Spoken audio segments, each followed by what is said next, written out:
O ito mga kadiskarte, alam niyo ba ang pagtitinda ng ice candy ay malaking kitaan dito? Bukod dyan ay madali lang itong gagawin kahit sa bahay ka lang kasama mo ang pamilya mo at mga anak mo. Ibig sabihin, hindi mo kailangan lumayo at iiwan ang pamilya mo dahil sa pera. Diskarte lang talaga ang kailangan dito. Madali lang naman talaga ang paggawa ng ice candy lalo na sa pagmix, no? Sa paghalo ng mga ingredients tulad yan, oh. Gatas lang yan na condense saka yung ibap. No? Depende sa inyo kung anong flavor. Pwede nyo haluan ng buko yan at iba pang mga ingredients para madagdagan naman yung lasa. Tapos ilagay nyo lang dyan at ipa-sticky lang sa hintay nyo tumigas konti. No? Kapag nag-sticky na, ayan na, pwede nyo ibuhos sa planggana. Depende sa inyo. At ilagay nyo ito sa plastic na mayroon siyang imbudo doon sa dulo para hindi kayo mahirapan na maglagay ng ice candy doon mismo sa loob ng plastic. So ganun lang kasimple, kahit nakaupo-upo ka lang at least may ginagawa ka. O ito naman, panoorin niyo ang ibang style sa paggawa ng ice candy. Bakit may pula dyan sa loob na ketchup. Ito yung decoration na nakaka-attract sa mga customer ito para mas mabilis siyang mabinta. Kailangan mayroon talaga siyang attraction.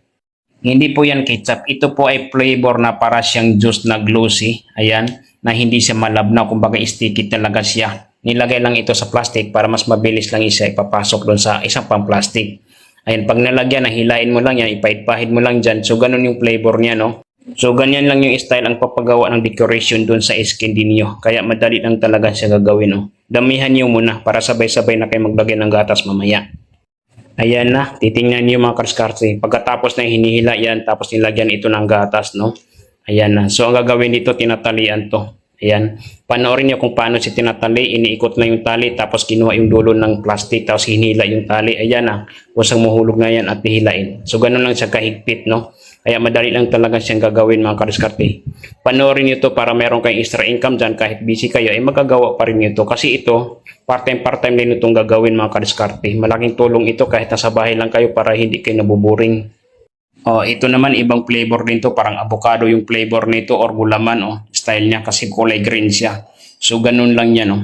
Ang lupit ng idea nila mga kadiskarte, dito talaga ay makakuha kayo ng idea kung paano talaga gumagawa ng mga tulad niyan, oh.